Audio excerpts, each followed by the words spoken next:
পরিবেশ সুরক্ষায় রাজধানীর মোহাম্মদপুরে রামচন্দ্রপুর খালে দুদিনের পরিচ্ছন্নতা কার্যক্রম পরিচালনা করা হয়, যার উদ্যোগ নেয় আইডিএলসি ফাইন্যান্স।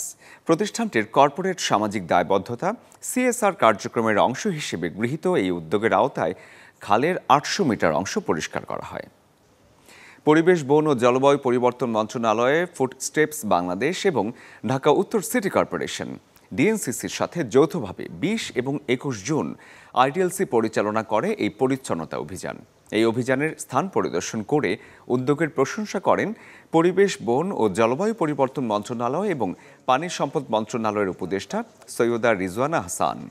আইডিএলসির পক্ষ থেকে আয়োজনে উপস্থিত ছিলেন group chief financial officer Masud Karim Majumder, additional managing director এবং head of business Syed Javed Noor, additional managing director এবং chief risk officer Asif Saad Bin Shams ছাড়াও ঢাকা উত্তর সিটি কর্পোরেশনের অ্যাডমিনিস্ট্রেটর মোহাম্মদ এজাজ এবং ফুটস্টেপস বাংলাদেশের কো ফাউন্ডার এবং প্রেসিডেন্ট শাহ রাফায়েত চৌধুরী।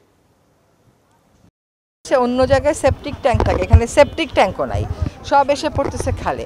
আমাদের এই স্বল্পকালীন সময়ে এই সরকারের পক্ষে এত কিছু তো করে যাওয়া সম্ভব হবে না, কিন্তু অন্তত বাসাবাড়ির যে গৃহস্থালী বর্জ্য এটা যেন আমরা ঠিক মতন কালেক্ট করতে পারি। কারণ আমি যেটা শুনলাম যে তারা অভিযোগ করে যে এখানে ময়লা ট্রাকও ময়লা নিতে আসে না। তো সেটা নিশ্চয়ই আমাদের প্রশাসক মহোদয় নিশ্চিত করবেন যে ময়লাগুলো ঠিক মতন কালেক্ট করা হচ্ছে।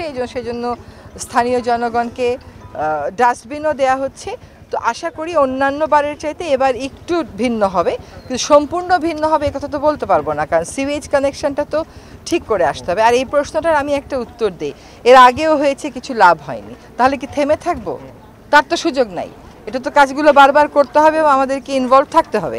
আগে যখন এসেছি তখন বেলায় ছিলাম, এখন এসেছি ভিন্ন ক্যাপাসিটিতে। তো কথাটা হচ্ছে যে আমাদেরকে রামচন্দ্রপুর খাল যদি আমরা না বাঁচাই, এটা কিন্তু একটা প্রতীকী আবেদন আছে। রামচন্দ্রপুর খাল, সুভাদ্রা খাল, তো এই দুটোরই আমরা কাজ শুরু করেছি। জনগণকেও কিন্তু সচেতন হতে হবে। এখানে না, মানে আমরা যদি রূপনগর খালের দিকে যান একই কেস আমরা দেখি।